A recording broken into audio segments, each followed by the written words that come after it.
పాటిల్ హిమాలయ అత్యంత దారుణం దుబారా, లోకేష్ గారు చిక్కీలు తిన్నారు దుబారా అని చెప్పిన వ్యక్తుల యొక్క అసలు సిసలైనటువంటి అబ్యూజ్ ఎగ్జిబిషన్ దర్పానికి సంబంధించి ఈరోజు మాజీ మంత్రి ఒకరు అంటున్నారు, సీదిరి అప్పలరాజు, మాకు అర్థం కావట్లేదు, మా నాయకుడిని ఓడించారు, మమ్మల్ని ఓడించారు, మేమేం తప్పు చేశాం అని కన్నీళ్లు పెట్టుకున్నారు. మీకు మంచిగా చేశాం కదా అంటున్నారు ప్రజలకి. అంటే ఒక సెంటు భూమి చాలు అని ప్రజల కోసం ఆలోచించడానికి మీకు 10 ప్యాలెస్లు కావాలా, 1000 మంది పోలీసులు కావాలా? ఏం తప్పు చేసామని అడుగుతున్న సీదిరి అప్పలరాజు గారు.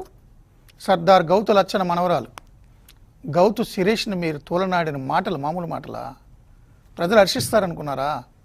అధికారం ఉంది కదా అనే మదంతో అసెంబ్లీలో మాజీ ముఖ్యమంత్రి చంద్రబాబు నాయుడు పట్టుకొని ఈయనకి పిచ్చి, ఈయనకి మెంటల్, ఈయన పట్టుకెళ్ళి హాస్పిటల్లో జాయిన్ చేయండి, రెస్ట్ తీసుకోమనండి, ఇలా తోలనాడినందుకే కదా మీలాంటి మంత్రులందరూ కొడాలి నానిలు, పేర్ని నానిలు, ద్వారంపూడి చంద్రశేఖర్ రెడ్లు, మీరందరూ ఇలా అంబటి రాంబాబులు, రోజారెడ్లు ఇలా తోలనాడినందుకే కదా ప్రజలు మిమ్మల్ని వద్దనుకున్నారు.